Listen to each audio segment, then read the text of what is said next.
আসসালামু আলাইকুম রহমতুল্লাহি ওয়াবারাকাতুহ।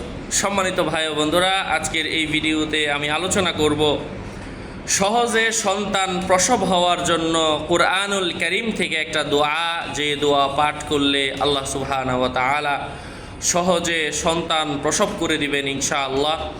অনেকের এমন হয় বাচ্চা হওয়ার সময় মারা যায়, এই প্রসব বেদনা অনেকে সহ্য করতে পারেন না, তাদের জন্য একটা মোস্ট ইম্পর্ট্যান্ট একটি দোয়া।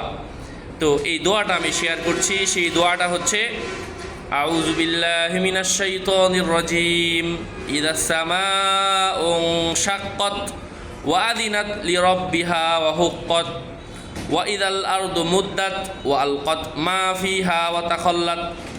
যাদের প্রসব হবে তারা নিজেরাও চাইলে সকালে 3 বার, সন্ধ্যায় 3 বার পড়তে পারে, অথবা অন্য কেউ তাকে পড়ে ফু দিয়ে দিতে পারে ইনশাআল্লাহ। আল্লাহ পাকের হুকুমে এটা যদি কেউ পড়ে বাচ্চা